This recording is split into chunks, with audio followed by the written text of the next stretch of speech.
You're weak, JD, a total loser. We'll see about that, old man. Pathetic! Just like your policies! Not God will! Pingling! പ്രശസ്ത മാധ്യമ പ്രവർത്തകൻ decker കാൾസണുമായുള്ള അഭിമുഖത്തിലാണ് ജോ Kent American ഭരണകൂടത്തിന്റെ കള്ളക്കളികൾ ഓരോന്നായി പുറത്തുവിട്ടത്. 9/11 model അപ്രതീക്ഷിത ആക്രമണത്തിന് ഇറാൻ കൂപ്പുകൂട്ടുന്നുവെന്ന ട്രംപിന്റെ വാദം പച്ചക്കള്ളമാണെന്ന് അദ്ദേഹം തറപ്പിച്ചു പറഞ്ഞു. അത്തരമൊരു ഭീഷണിയെക്കുറിച്ച് ഒരു ഇന്റലിജൻസ് റിപ്പോർട്ടും ഉണ്ടായിരുന്നില്ല. ഇതിനേക്കാൾ ഞെട്ടിക്കുന്നത് കൊല്ലപ്പെട്ട ഇറാൻ നേതാവ് ആയത്തുള്ള അലി ഖമേനിയെ കുറിച്ചുള്ള കെന്റിന്റെ നിരീക്ഷണമാണ്. ഖമേനി ഇറാന്റെ ആണവ പദ്ധതിയെ നിയന്ത്രിക്കുകയായിരുന്നുവെന്നും അവർക്ക് ആണവായുധം ലഭിക്കുന്നത് തടഞ്ഞിരുന്നത് അദ്ദേഹമാണെന്നും കെന്റ് അവകാശപ്പെടുന്നു.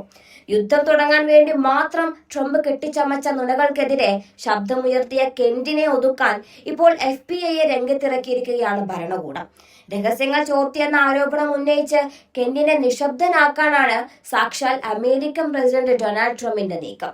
ഇനി നമുക്കൊന്ന് പിറകോട്ട് പോയി ചില കാര്യങ്ങൾ മനസ്സിലാക്കേണ്ടതുണ്ട്.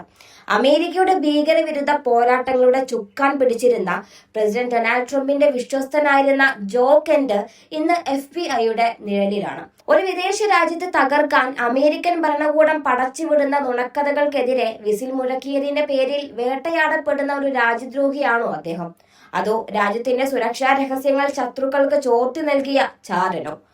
പശ്ചിമേഷ്യൻ യുദ്ധം 20ാം ദിവസത്തിലേക്ക് കടക്കുമ്പോൾ US ഇന്റലിജൻസ് മേധാവി സ്ഥാനത്തു നിന്നുള്ള ജോ കെന്റിന്റെ രാജിയും തുടർന്നുണ്ടായ വെളിപ്പെടുത്തലുകളും വൈറ്റ് ഹൌസിനെ അക്ഷരാർത്ഥത്തിൽ പ്രതിരോധത്തിലാക്കിയിരിക്കുകയാണ്. ഫെബ്രുവരി 28-ന് ഇറാനിൽ നടന്ന ആക്രമണങ്ങൾ തികച്ചും കെട്ടിച്ചമച്ച ഒരു ഭീഷണിയുടെ അടിസ്ഥാനത്തിലാണെന്ന ജോ കെന്റിന്റെ വാദം ഒരു ബോംബ് പോലെയാണ് ആഗോള രാഷ്ട്രീയത്തിൽ പൊട്ടിത്തെറിച്ചത്. യഥാർത്ഥത്തിൽ ആരാണ് ഈ ജോ കെന്റ്? എന്തിനാണ് ട്രംപ് ഇപ്പോൾ അദ്ദേഹത്തിനെതിരെ തിരിഞ്ഞത്? അമേരിക്കയുടെ മുൻ ഭീകരവിരുദ്ധ ഡയറക്ടറും ഇന്റലിജൻസ് രംഗത്തെ അധികാരനുമായ ജോ കെന്റ് ട്രംപ് ഭരണകൂടത്തിൽ ഏറ്റവും നിർണായകമായ പദവിയിലിരുന്ന വ്യക്തിയാണ്. എന്നാൽ ഇറാൻ US-നുമേൽ ആസന്നമായ ഒരു ഭീഷണിയും ഉയർത്തുന്നില്ലെന്ന് മനസ്സിലാക്കിയ കെന്റ് തന്റെ ഔദ്യോഗിക പദവി ഉപേക്ഷിക്കാൻ തീരുമാനിക്കുകയായിരുന്നു. ഈ യുദ്ധത്തെ എനിക്ക് നല്ല മനസാക്ഷിയോടെ പിന്തുണയ്ക്കാൻ കഴിയില്ല എന്ന് അദ്ദേഹം Xൽ കുറിച്ചത് ട്രംപിനെ വല്ലാതെ അങ്ങ് പ്രകോപിപ്പിച്ചു. ഇസ്രയേലിന്റെ അമേരിക്കയിലെ അവരുടെ ലോബിയുടെയും കടുത്ത സമ്മർദ്ദം മൂലമാണ് ട്രംപ് ഈ യുദ്ധം ആരംഭിച്ചതെന്നാണ് കെന്റിന്റെ ആരോപണം. ഇസ്രയേലികളുടെ താൽപര്യങ്ങൾ സംരക്ഷിക്കാൻ വേണ്ടി അമേരിക്കൻ സൈനികരെ മരണത്തിലേക്ക് തള്ളിവിടുകയാണെന്ന് അദ്ദേഹം പരോക്ഷമായി സൂചിപ്പിക്കുന്നു.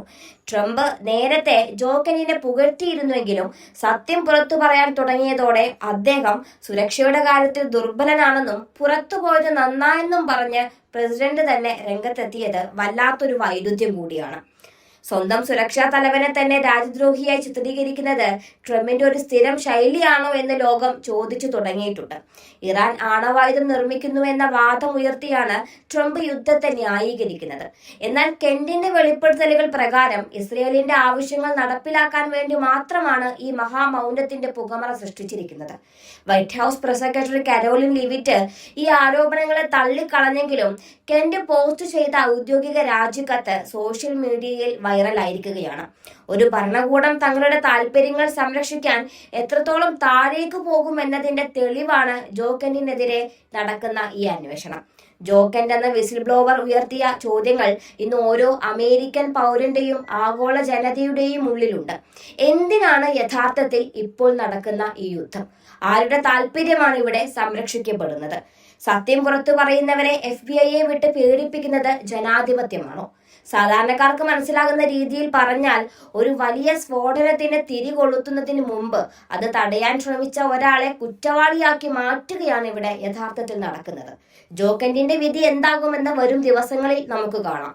എങ്കിലും ട്രംപിന്റെ ഇറാൻ യുദ്ധം എന്ന തിരക്കഥയിലെ ഏറ്റവും വലിയ വെല്ലുവിളിയായി ജോ കെന്റ് എന്ന നായകൻ ചരിത്രത്തിൽ ഇടം പിടിക്കും. പശ്ചിമേഷ്യ കത്തിയെരിയുമ്പോൾ വാഷിംഗ്ടണിലെ ഈ അധികാര പോരാട്ടം ഒരു പക്ഷേ യുദ്ധത്തിന്റെ ഗതി തന്നെ മാറ്റിയേക്കാം.